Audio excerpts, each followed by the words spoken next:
ንስሐ ማለት ማልቀስ። ደስታችን በገንዘብ ልክ የተለካ ሆኗል። ድህነት ማለት በባዶ ኪስና ወይንም ደግሞ በባዶ መሶብ መኖር አይደለም። እግዚአብሔር ሆይ ወደ አንተ መቅረብ ተስኖኛል፣ እባክህ እግዚአብሔር ሆይ አቅርበኝ ብላችሁ ነው ወይ የምታለቅሱት? በሥላሴ አርአያና አምሳል የተፈጠረ ምግባሩ ግን ርኩሰትን የተሞላ ሕዝብ የበዛበት ዘመን ነው። እሞታለሁ የሚል ትውልድ ስለጠፋ ገዳይ በዛ። ቃል ከሚጠፋ የወለድኩት ይጥፋ እየተባለ በእኛ ዕድሜ ሰምተን ያደግንባት ኢትዮጵያ ወንድም ወንድሙን ከኋላ ጓደኛውን ከኋላ ማጀራቱን እየመታ አስከሬኑን እየተራመደ የሚያልፍበት መተማመን የጎደለበት ዘመን። እግዚአብሔር ማግኘት ትፈልጋላችሁ? ከዘረኝነት ውጡ። እናንተ የክርስቶስ ናችሁ። በቃ እዚህ ያለኑ ሰዎች ብንጸልይ፣ ንስሐ ብንገባ፣ ብናለቅስ ሀገር ይቅር ትባላለች። እግዚአብሔርን ተማጸኑት፣ ደግሶ አልቋልና አድነኝ።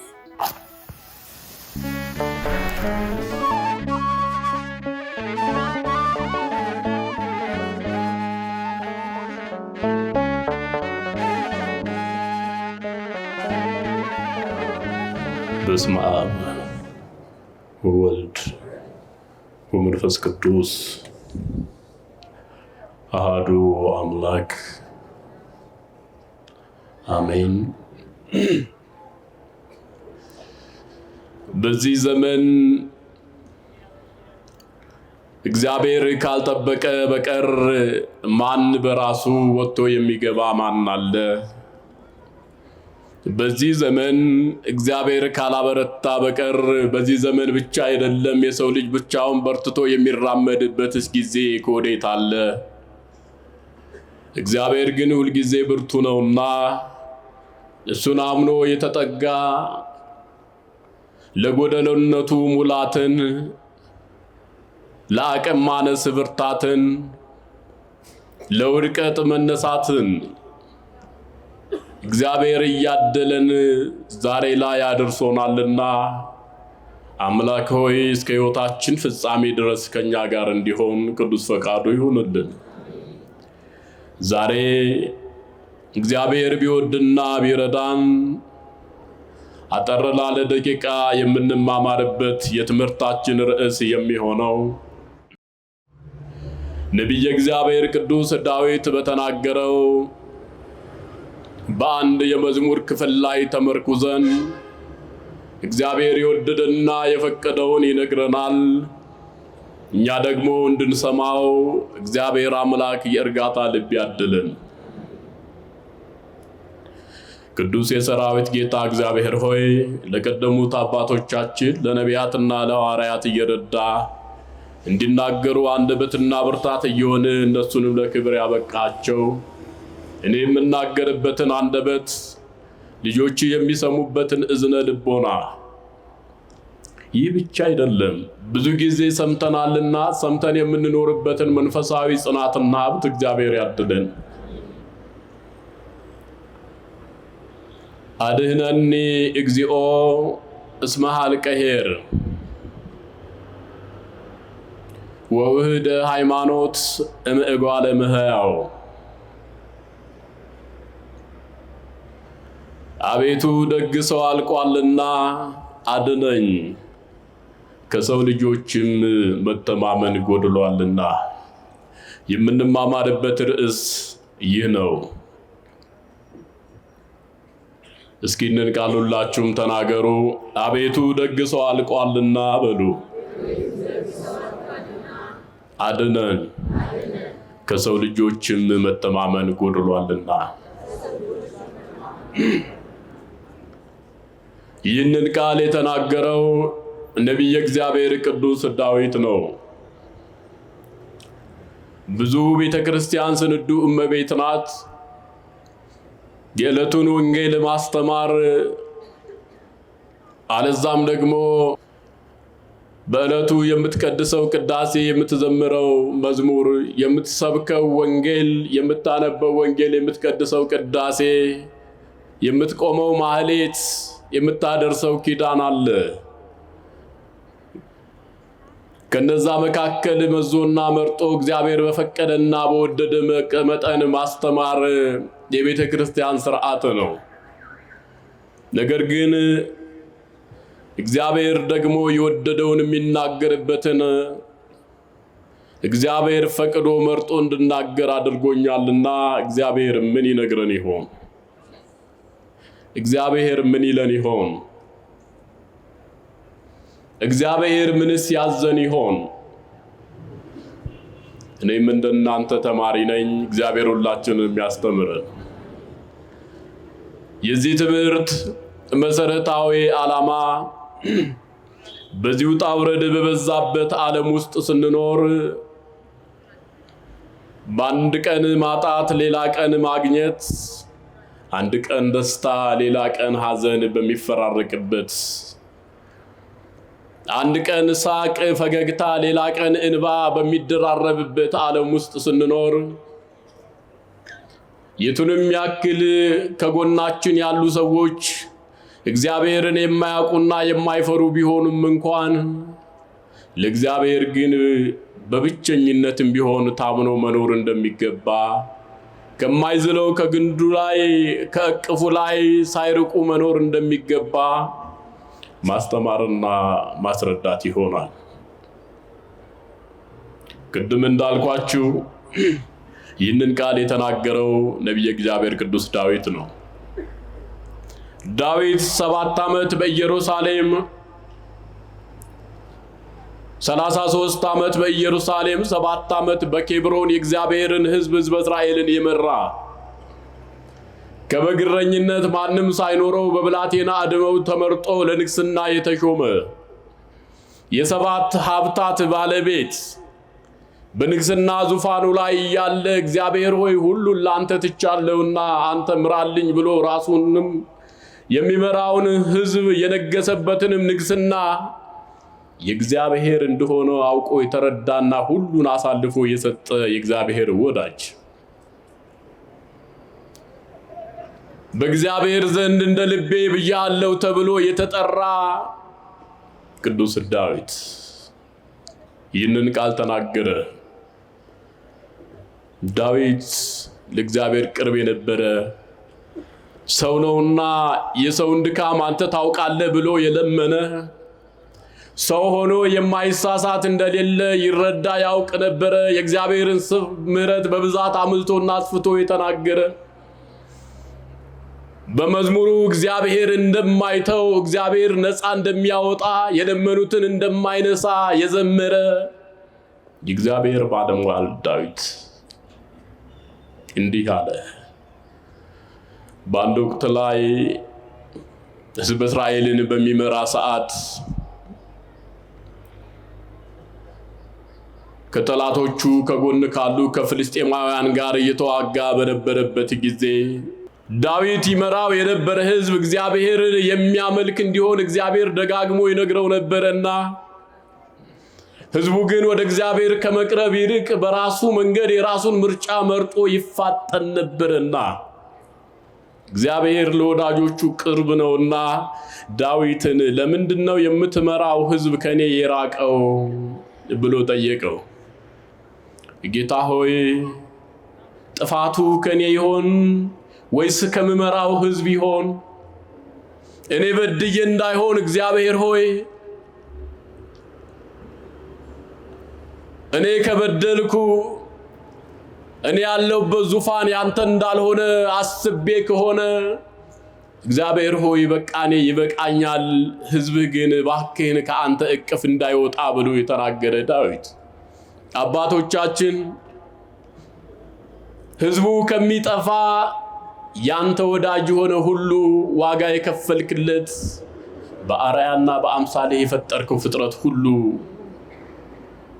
ከእቅፍህ ከሚኮበልል እኔን ከሕይወት መጽሐፍ ላይ አጥፋኝ ብለው የሚለምኑ የአባቶቻችን ልጆች ነው። በዚህ መካከል ነበረ ቅዱስ ዳዊት እንደዚህ ብሎ እግዚአብሔር ሲጠይቀው ጌታ ሆይ የሾምከኝ በንግስና ቦታ ላይ ላገለግል እንጂ እኔ ልመጻደቅበት አይደለም። ይልቅስ ፍርድ እንዳላጓድል ድሃ እንዳልበድል የድሃ እንባ ጠብ እንዳይል ድሃ እንዳያዝንብኝ አንተንም ስምህን ጠርቶ እንዳያማርር እባክህ ጌታ ሆይ አበርታኝ ብሎ ይጸልይ የነበረ ብርቱ ንጉስ ነው ዳዊት። የሚገርመው ዳዊት የቱንም ያክል ብርቱ ቢሆን እስማ አንተ ተአምር ድካሞ ለሰብ ብሎ እንደተናገረ ጌታ ሆይ የሰውን ድካም አንተ ታውቃለህና እንዴት ታረጋኛለህ ብሎ ይጸልይ የነበረ ዳዊት። እንደምን አመሻችሁ። በአንድ ወቅት ላይ ሰው ሆኖ የማይሳሳት የለምና ዳዊት በኃጢአት ወደቀ። እግዚአብሔር ያነጋግረው የነበረ ዳዊት በኃጢአት ወደቀ። ዳዊት ትዝ ሲለው ከወደቀበት ኃጢአት ይልቅ የተሰጠው ሀብት ብዙ ነበርና ጌታ ሆይ የሰጠኸኝ ብዙ ሆኖ እያለ እኔ ግን የማይጠቅመኝን ፈለግሁ። ትላንትና እናት አባቴ ትተውኝ በነበረ ሰዓት የጠራኸኝ አምላክ በበረሃ በበግ እረኝነት ባለሁበት ሰዓት በስምህ ከአውሬ ጋር እየታገልኩ ድል ያደርግ የነበረበት ስምህን ረሳው። ዛሬ ያንን ሁሉ ዘነጋው፣ ኃጢአት ሰራው፣ በኃጢአት ወደቅሁ። ጌታ ሆይ አንተ መሐሪ ነህ፣ ታዲያ ወዴት እሄዳለሁ አለ ዳዊት። የሚገርመው ከዙፋኑ ዝቅ አለ። በበደለው በደል በሰራው ኃጢአት መሪር እንባ አለቀሰ። እግዚአብሔር ሆይ ሳትታረቀኝ ከዙፋኔ ወርጄ ትቢያ ነስንሼ መሬት ላይ ተኝቼ አለቅሳለሁ ስለ ኃጢአትና ስለ በደሌ። ራሴንም ለካህን አሳያለሁ፣ ግን ተነሳ ሳትለኝ አልነሳም፣ ሳታናግረኝ ግን ፍጹም ጌታ ሆይ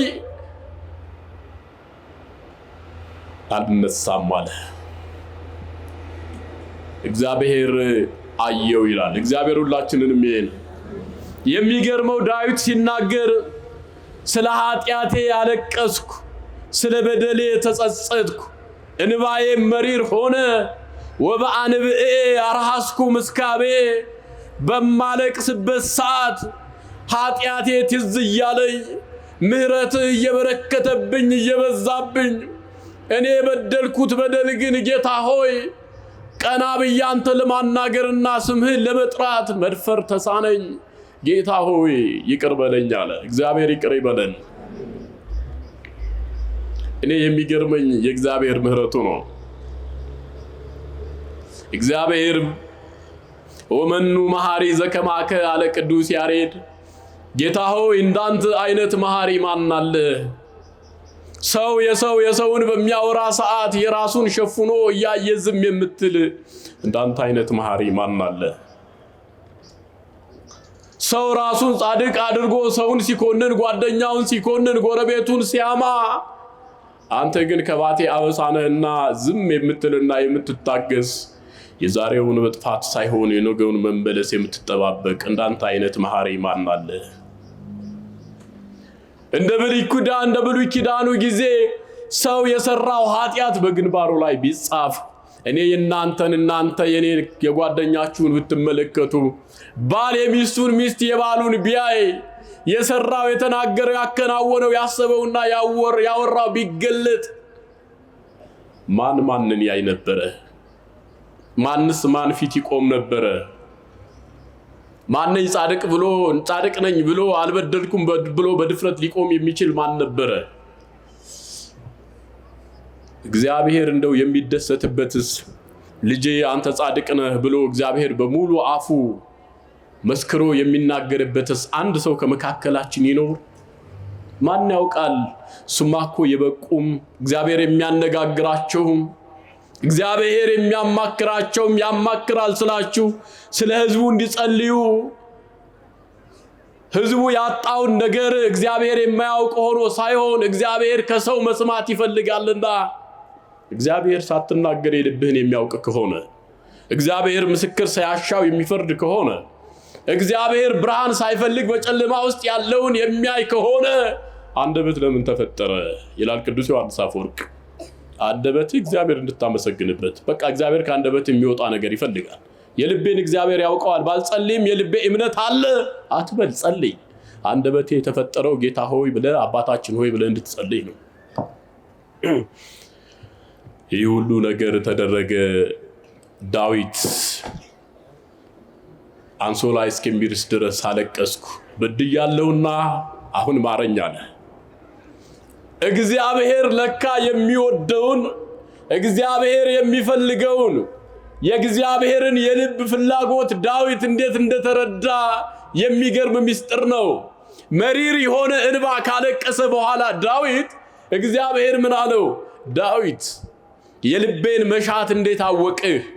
ስለ ኃጢአቱ የሚያለቅስ ሰው፣ ስለ በደለው በደል የሚያነባ ሰው እንደምወድ እንዴት አወቅህ? አሁን ተነሳ፣ ይቅር ብዬሃለሁ። በደልህ ሁሉ ለንስሐ አባትህ ተናግረህ አልቅሰህ ተጸጽተህ ወደ እኔ ቀርበሃልና ያቺ በደል ይቅር ተብላለች። አሁን ተነሳ ብሎ ዳዊት እግዚአብሔር ዳዊትን እጁን ይዞ አነሳው። እግዚአብሔር ከወደቅንበት ያንሳን።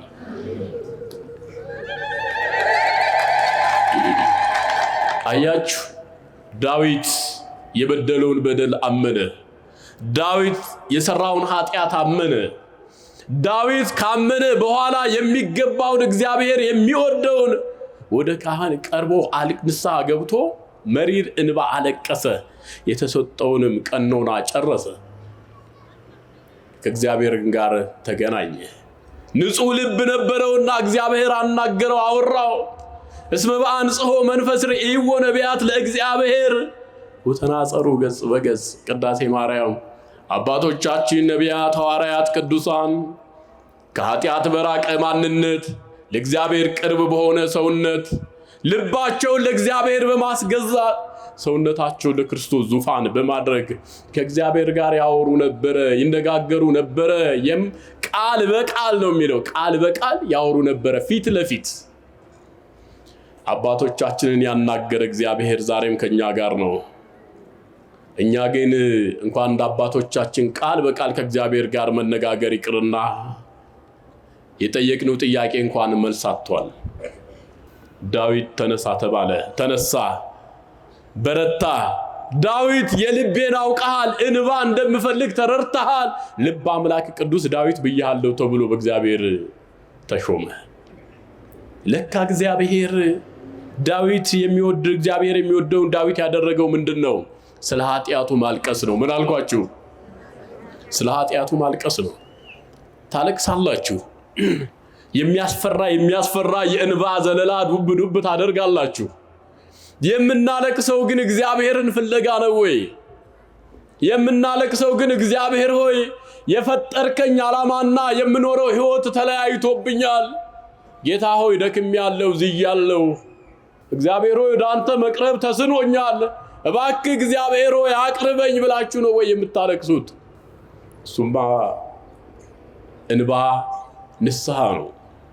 ንስሐ እንባ ነው።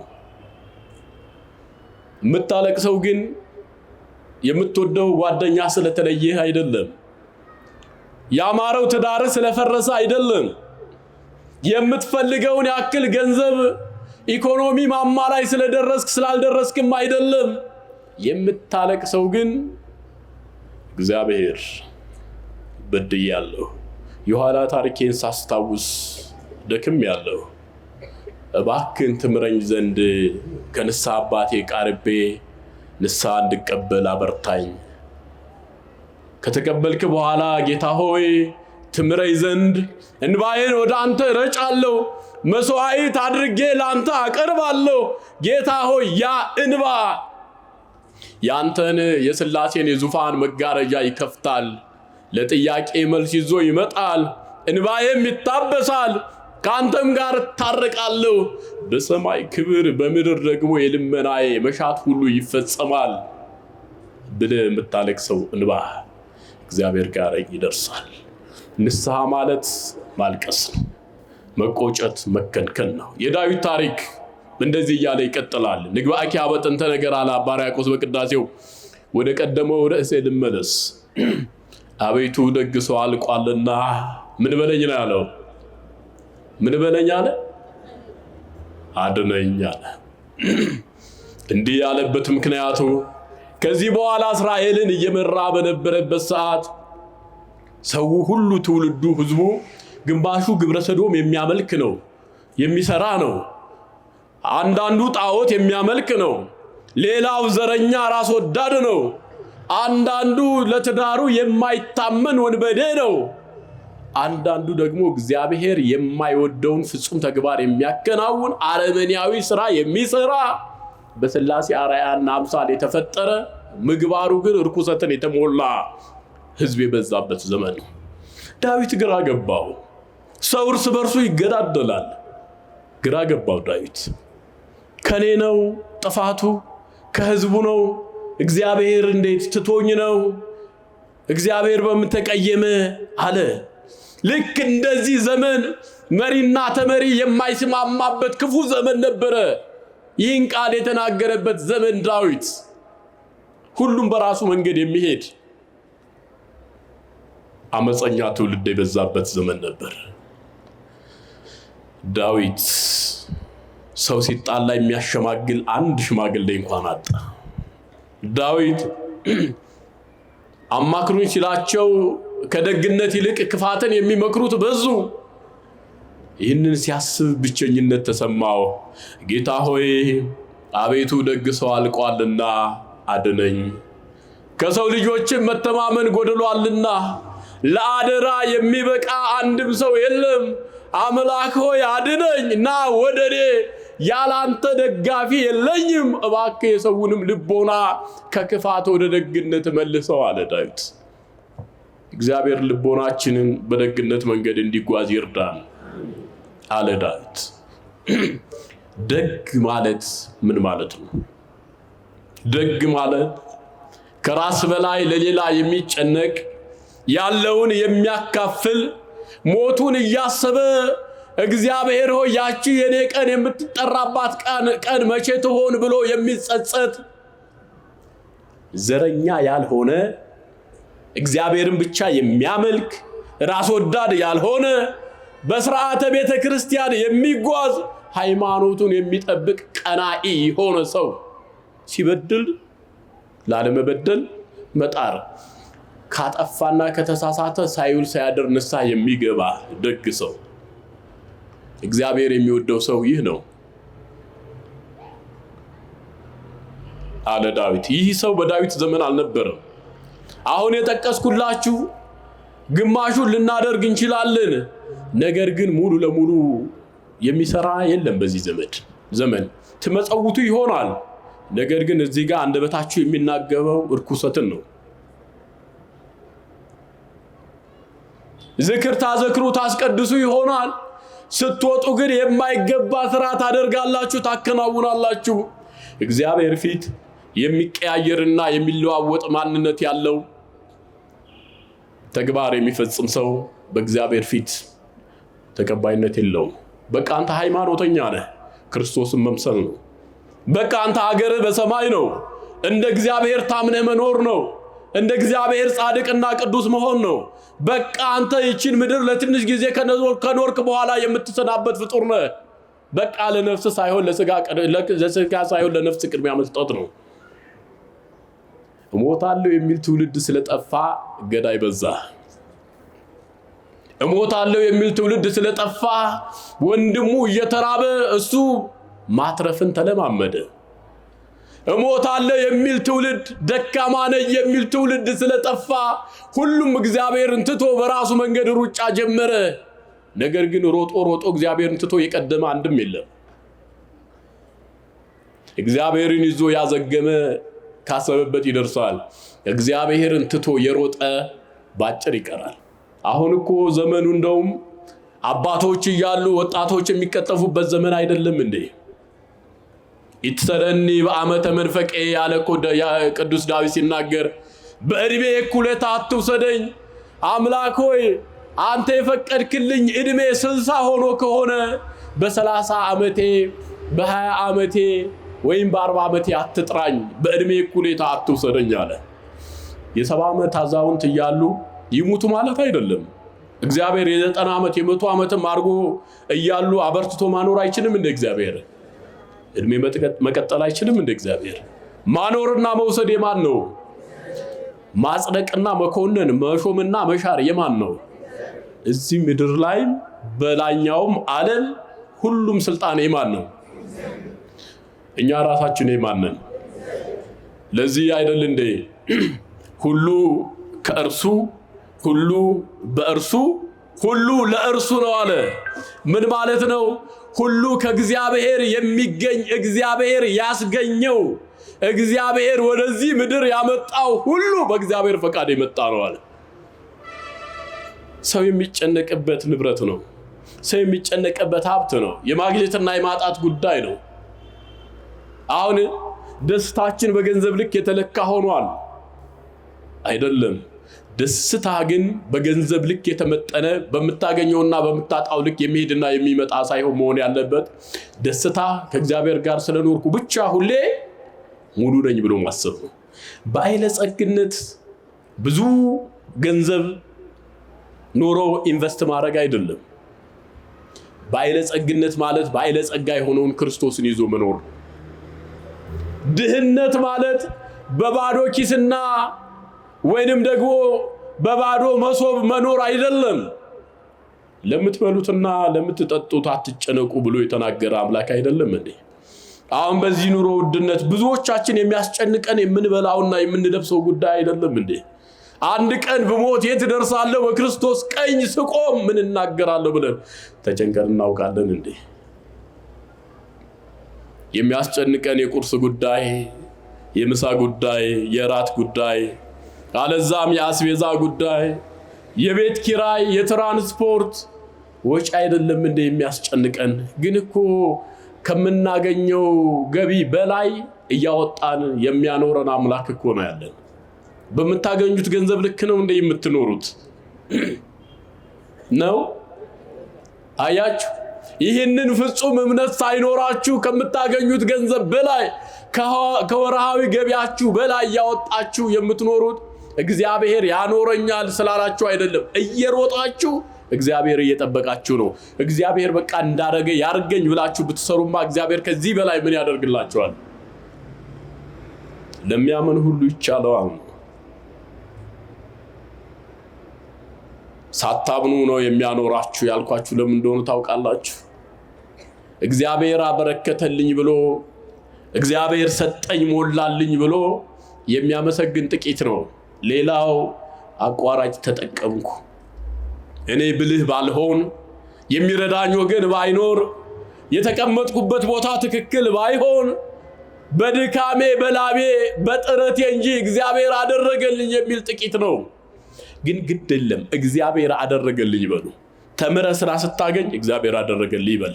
ማንም ይርዳ፣ አጎትክም ይርዳ፣ ባለስልጣን ይሁን፣ አንተም ተወዳድረህ እለፍ፣ ብቻ ጎበዝ ይሁን፣ ችግር የለውም።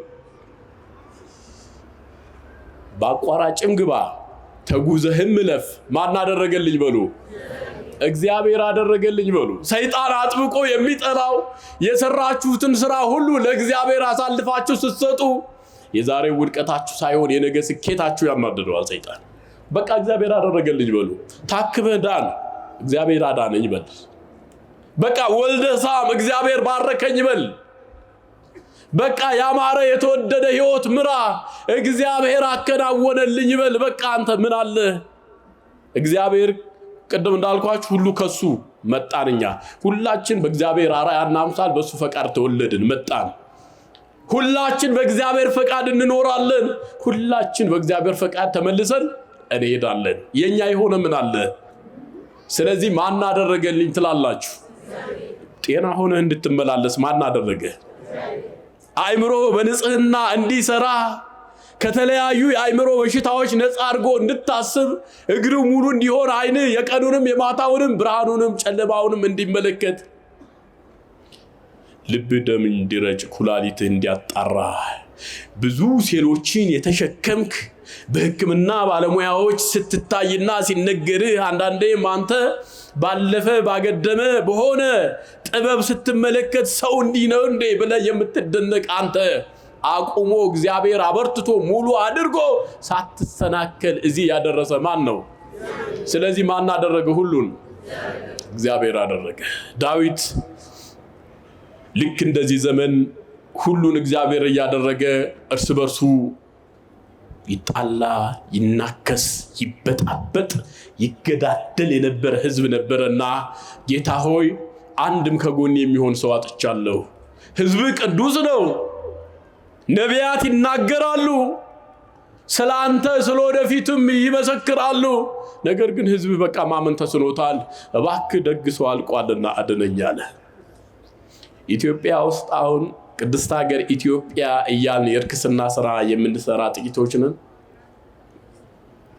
ሃይማኖተኛ መስለን ማጅራት የምንመታ፣ የሰው ገንዘብ የምንፈልግ፣ መኪና የምንቀማ፣ አንገት ላይ ወርቅ ስናይ ማጅራት የምንመታ፣ አለዛም ደግሞ ያገኘነውን አጋጣሚ ተጠቅመን አቋራጭ ፈልገን እንዲያልፍልን የምንጣጣር ጥቂቶች ነን። ደግ ሰው እግዚአብሔር የሚወደውን ስራ የሚሰራ ደግ ሰው አልጠፋ። ወንድም ወንድሙን ሲገድለው ተው ብሎ ገብቶ የሚያሸማግል፣ የበደለውንም የተበደለውንም የሚወቅስ ሽማግሌ ያላጣ ነው። ክርስቲያኖች ሲሞቱ፣ በማንነታቸው ሰው ሲገደል፣ በዘሩ ሲወገር፣ ሲሰደድ ተው የሚል አደባባይ ወጥቶ እግዚአብሔርም ባህልም ወግም የማይፈቅደው ነው ብሎ የሚናገር ሰው አልጠፋ። ጠፋ። እኛም ራሳችን በለው ግደለው ይበለው፣ የከሌ ዘር ነው የከሌ ወገን ነው፣ አመጣጡ ከዚህ ነው፣ እኔን አይመለከተኝም፣ ደግ አደረገ ብለን ወይን እየጠጣን ደም እያየን ምሳ እየበላን ስጋ አስከሬን ተኝቶ እያየን እየተመለከትን ምንም የማይመስልን ዘመን ላይ አልደረስንም። ባደግንበት ማህበረሰብ በኢትዮጵያ ምድር ማንም ሰው እኮ ሰው ከሞተ በኋላ እስከሚቀበር ድረስ ምግብ አይበላም ተብሎ እስከ 9 ሰዓት በልጅነት አቅሚያችንና እድሜያችን የምንኖርበት ያ ታሪክ ሆኖ አለፈ። መናፈቅ ጀመርን። ሬሳ ያየን ምግብ መብላት ጀመርን።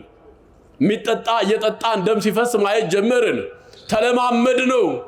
ድሮ አንድ ይሞታል እየተባለ ለአንድ ሰው ስንጸጸት ሌባ ገደለው፣ ታሞ ሞተ፣ ትንታ ገደለው እያል ስንሳቀቅ የነበር ኢትዮጵያውያን አስከሬን በአስከሬን ላይ ሲደራረብ ልባችን ደነደነ። ደግ ሰው አልጠፋም። የሚያለቅስ አለ። አልተከፋፈልንም፣ አልተገዳደልንም፣ አልተበላላንም። ስንት ጊዜ ሆነን ታዲያ እግዚአብሔር አሁን ከኛ ጋር ይኖራል? ባይኖርማ እኮ እንደውም ባዶ ምድሪቷን ባዶ እኛም ደግሞ ባለመኖር ህይወት ውስጥ ነበር። ግን ዛሬም እግዚአብሔር በምህረት እጆቹ እየዳሰሳ ኑሮናል። አምላካችን ስሙ የተመሰገነ ይሁን። ይህ ደግ ሰው አልቋል አለ ዳዊት። የለም አሁን ደግ ሰው። ሁሉንም ተውት። የምታስቀድሱ፣ የምትቆርቡ፣ መልካም የምታደርጉ እናቶች ዘረኛ አይደላችሁ። አገራችሁ በሰማይ ነው። እናንተ ከክርስቶስ ጋር የምትኖሩ ከማይጠፋ ዘር የተወለዳችሁ ናችሁ ተብሎ ተነግሯችሁ፣ ነገር ግን ዘሬ አማራ ነው፣ ጉራጌ፣ ኦሮሞ፣ ትግሬ፣ ወላይታ ብላችሁ አልተከፋፈላችሁ። ከዚህ በላይ ኃጢአት ምን አለ? አይደል እንዴ? አድነኝ ከሰው ልጆችም መተማመን ጎድሏልና አለ። ማን ነው አምናችሁ አደራ ልትሰጡት የምትችሉ? አንድ የምትጠሩልኝ ሰው አለ? ማን ነው የሚታመንላችሁ? ቃል ከሚጠፋ የወለድኩት ይጥፋ ተብሎ በአፈ ታሪክ የሚነገርባት ምድር ኢትዮጵያ። አፈ ታሪክ ከመጽሐፍ ቅዱስ ጋር ከተገናኘ ቤተክርስቲያን ተጠቅማ ታስተምርበታለች። ነገር ግን ቃል ከሚጠፋ የወለድኩት ይጥፋ እየተባለ በእኛ እድሜ ሰምተን ያደግንባት ኢትዮጵያ ወንድም ወንድሙን ከኋላ፣ ጓደኛ ጓደኛውን ከኋላ ማጅራቱን እየመታ አስከሬኑን እየተራመደ የሚያልፍበት መተማመን የጎደለበት ዘመን፣ እግዚአብሔር የለም እስከ ማለት የደረስንበት ዘመን አይደለም። ሰው እኮ እግዚአብሔር አለ ብሎ ቢያምን እግዚአብሔር ይፈርድብኛል ይላል። ይብል አብድ በልቡ አልቦ እግዚአብሔር። ሰነፍ የሆነ ሰው፣ የማያስተውል ሰው እግዚአብሔር የለም ይላል።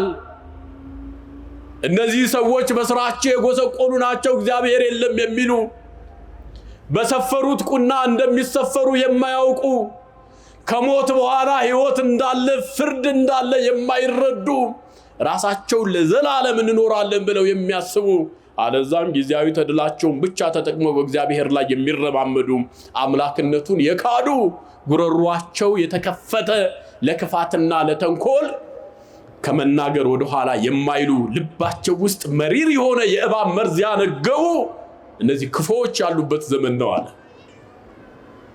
አይደል እንዴ? ምንድነው መድኃኒቱ ነው? አሁን ስለ ዳዊት ተተረከ፣ ስለ ክፉ ሰው ተነገረ። ምን ተንግበር? አሁን ምን እናድርግ? እንደምን አመሻችሁ። ምን እናድርግ ነው አሁን? ደግ ሰው የለም አይደል? እስኪ አሁን እግዚአብሔር የነገራችሁን ያዙና ደግ ሁኑ። ከዚህ በኋላ የመጀመሪያው ደግነት እግዚአብሔር ማግኘት ትፈልጋላችሁ? ትፈልጋላችሁ ወይ? ሶስት ነገር ብቻ ያዙልኝ። የመጀመሪያው ፍጹም የዋህ በልባችሁ በቀል የማትይዙ ንጹህ የሆነ ልብ ገንዘብ አድርጉ። ቅሩብ እግዚአብሔር ለየዋሃነ ልብ አለቀ። እግዚአብሔር ልባቸው ንጹህ ለሆነ ሰው፣ ተበድለው አልቅሰው ዝም ለሚሉ ሰዎች፣ ላለመበደል ለሚጠነቀቁ ሰዎች፣ እግዚአብሔር አለ ብለው በልቦናቸው ፈሪሃ እግዚአብሔርን ገንዘብ ላደረጉ ሰዎች እግዚአብሔር ቅርብ ነው። ስትጠራው ልጄ ብሎ የሚመጣ ባጠራውም የማይጨክንብህ ተኝተህ የሚዳስስህ አምላክ ነው። የዋህ ሁኑ። በቃ ለመጽደቅም በዚህ ምድር ልመናችሁ እንዲሳካ መጀመሪያ የዋህ ሁኑ። ምንም የማታውቁ ተበደላችሁ አይደል? እግዚአብሔር ያውቃል። በቃ የዋህ ሁኑ። ተሰደባችሁ አይደል? እግዚአብሔር ያውቃል። ሁሉም ያልፋል። የዋህ ሁኑ። በቃ የዋህነት ይሄ ነው። ሁለተኛው ፍጹም የሆነ ከእግዚአብሔር ጋር ቅርብ ግንኙነት ኖሯችሁ ንስሐ ገቡ። ምን አልኳችሁ? ብዙ ሰው የሚፈራት መዳን ግን የሚፈልግ ምን አልኳችሁ? ምን ገቡ? አሁን ያልበደለ የለም። ሁላችንም በክፋት መርዝ ውስጥ ተዘፍቀናል። እግዚአብሔር ያሰበበት መንገድኛ እኛ የምንራመድበት መንገድ ተለያይቷል። አሁን ከእግዚአብሔር ጋር መታረቅ የግድ ነው። ለሀገር ሰላም፣ ለሕዝብ አንድነት፣ ለኛ ጤንነት፣ ለልጆቻችን፣ ለትውልድ በቃ ንስሐ ነው። ንስሐ ማለት ማልቀስ፣ መቆጨት፣ መከንከንና ዳግም ላለመስራት መወሰን ነው። ንስሐ ግቡ። የመጀመሪያው ንጹህ ልብ ይኑራችሁ። ቂም በቀል አትያዙ። የበደላችሁን ሰው ስለ እግዚአብሔር ብላችሁ ተዉ። ጊዜ ይሙላልኝና ገለዋለሁ ብላችሁ ቀን አትቅጠሩ። አንተ ያንተን ቀን መቼ ታውቀዋለህና ነው ጊዜ ቀጥረህ የሱን ሞት የምትጠባበቅ አንተ ማን ነህ? በሱስ ላይ የምትፈርድ ማን ነህ አንተ? እሱ ነው የመጀመሪያው። ሁለተኛው ነገር ንስሐ ግቡ። ሰው ከጎረቤቱ ቃል ይዋስ የሚችለው እህቴ ከጎረቤት ወንፊት ስጪ ጭልፋ ስጪ ብለሽ ልትዋሽ የምትችዩ ከጎረቤትሽ ጋር ፍቅር ሆነሽ መነጋገር ስትችይ ነው። ወንድሜም ከጎረቤት ከጓደኛ ቃል ልትዋስ የምትችለው ልብ ንጹህ ሆኖ በፈገግታና በፍቅር መቀራረብ ስትችል ነው። ታዲያ እግዚአብሔርን ከጎረቤት ጋር ተጣልተህ ዕቃ ካለመንከው ከእግዚአብሔር ጋር ከጣልተህ ለዚህ ምድር ስኬት ለሰማይ ደግሞ ጽድቅ ብትለምነው እግዚአብሔር ካንተ ጋር ይሆናል እንዴ? መጀመሪያ ታረቁ፣ ከእግዚአብሔር ጋር ታረቁ። ምን ታረቀበት ረቂቅ መንገድ ንስሐ ነው። ሶስተኛውና የመጨረሻው ዘበላ ስጋዬ ወሰተዬ ደሜ ቦሄዎት ዘላለም። በዚህ ምድር ስትኖሩ ደክማችሁ ወጣችሁ ወርዳችሁ በጽድቅም በኃጢአትም ተመላልሳችሁ እግዚአብሔር እድሜ ሰጥቶ ጠብቆ ለንስሐ አብቅቷችሁ ስጋዬን የበላ ደሜን የጠጣ የዘላለም ሕይወት አለው። ወአነ አንስኦ በዳህሪት ዕለት በኋለኛው ዘመን ከጨለማ ወደ ብርሃን ከማጣት ወደ ማግኘት በአባቶቹ ጋር በህብረት እንዲዘምር አደርገዋለሁ። ስጋዬን የበላ ደሜን የጠጣ የዘላለም ሕይወት አለው ብሏልና ሶስተኛው በክርስቶስ ስጋና ደም ታተሙ። ሶስት ነገር ብቻ ይዛችሁ ሊሄዱ። የመጀመሪያው ምን ሆኖ አልኳችሁ? ንጹህ ሁኑ፣ ልባችሁ ንጹህ ይሁን፣ በቀል እንዳትመኙ፣ ከዘረኝነት ውጡ፣ እናንተ የክርስቶስ ናችሁ። በቃ ሁለተኛው ንስሐ ግቡ፣ ሶስተኛ ክርስቶስ እንደምተቀበሉ። በቃ ከዚህ በኋላ ይህን ካደረጋችሁ ፍጹም በእርግጠኝነት አምነን እንናገራለን የአባቶቻችን ልጆች ነን፣ እንዲሁ እንደተሰበሰብን እንጸድቃለን። ክብር ለድንግል ማርያም ልጅ ለመድኃኔዓለም ይሁን። እንዲህ ብሎ ነግሮናል። ምን አለን መሰላችሁ? ቅዱስ ጳውሎስ በሮሜ መልእክት ምዕራፍ 8 ቁጥር 25 ጀምራችሁ ስታነቡ እግዚአብሔር መጀመሪያ እነዛን ወሰናቸው፣ የወሰናቸውንም ጠራቸው፣ የጠራቸውንም አከበራቸው፣ ያከበራቸውንም አጸደቃቸው አለን። ወሰናቸው አለ። ወሰን ማለት አንድ ሰው ከዚህ በኋላ እንዳታልፍ የኔ ንብረት ነው ማለት ነው። እግዚአብሔር መጀመሪያ እኛን ወሰነን። በ40-80 ቀን ከአብራ ከመንፈስ ቅዱስ ከማኅፀነ ዮርዳኖስ የሥላሴ ልጅነት ሰጠንና እናንተ የኔ ናችሁ አለን። ምን አለን?